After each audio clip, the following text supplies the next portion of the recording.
This is Cerebral Cinema. Movies of the Mind. Cocoa Curses by Erin Johnson. Chapter 1. The Christmas Market.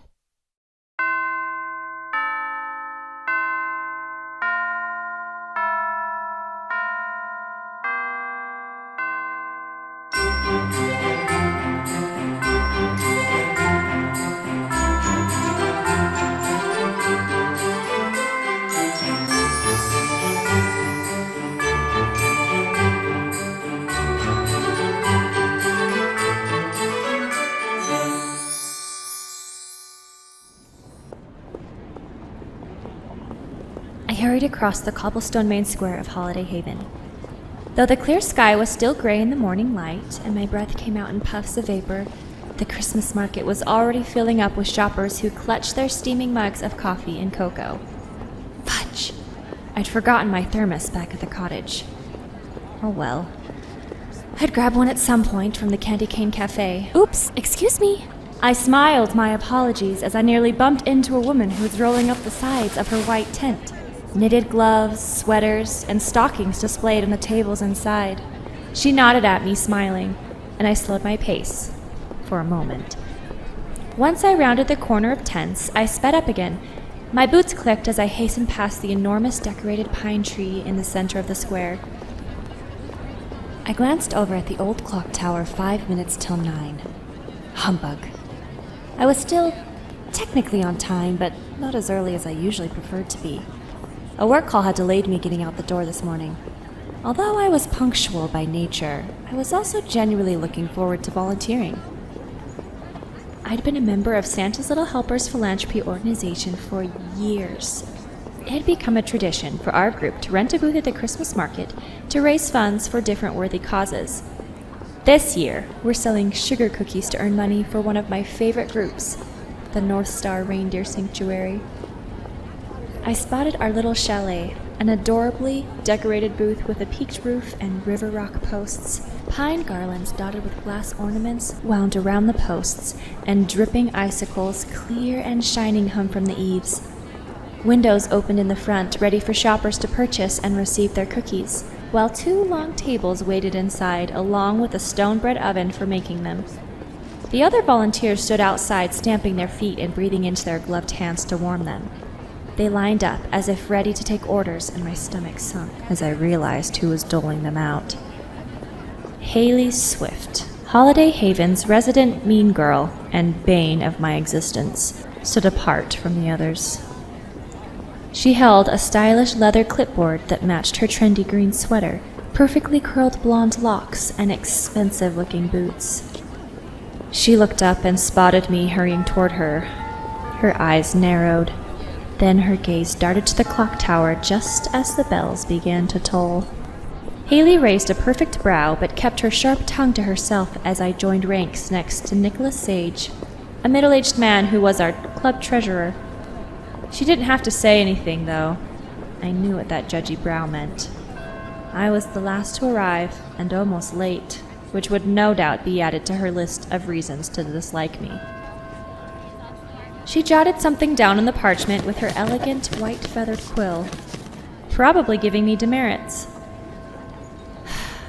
I did my best to ignore Haley and leaned forward, waving at the other volunteers.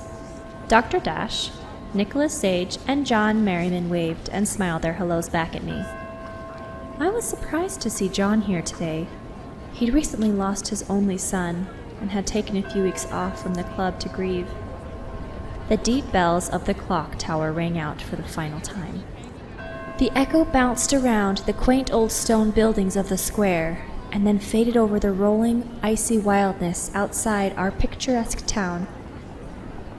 Haley primly cleared her throat and shot me a pointed look.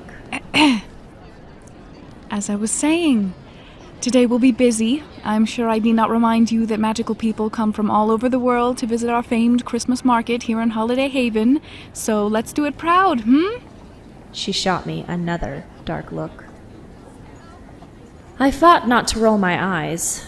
Haley and I had grown up in the small town of Winter Haven together, and her strong dislike of me had started sometime around middle school. I'd racked my brain countless times over the years, trying to think of some offense I might have accidentally committed against her, and always came up blank. And despite the fact that I'd gone out of my way to kill her with kindness, not literally though, sometimes, I had to admit I was tempted. Haley was always a real witch to me. The most annoying part was that her prejudice seemed to be based on nothing more than what my job was, and the unique twist my magical powers had taken, both of which were pretty much things I couldn't help. For 4 generations, my family had operated the Hollybrook Funeral Home. Now that our parents were gone, my sisters Vix and Donna and I ran the home together. While I adored the work and my town, Haley took real relish in reminding me that the quaint town of Holiday Haven, a close neighbor to the North Pole, was a place of holiday cheer, light, and merriment. And that my career, which involved mourning, grief, and working with the dead, had no place here. It didn't help that I was the only witch I knew who could see and talk to ghosts. Even Vix and Donna couldn't, which basically made me an anomaly. While Haley was the most vocal about it, I suspected most everyone in town viewed me as an outcast. I felt the familiar weight of loneliness start to settle on my shoulders, and squared them instead of slumping. I lifted my chin and plastered on a smile.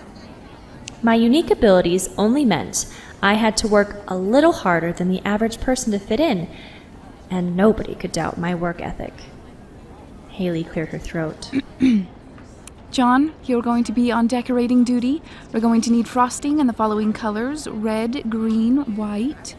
She doled out duties, and John, then Dr. Dash, and finally Nicholas Sage bustled into the tent to get working, which left just Haley and me.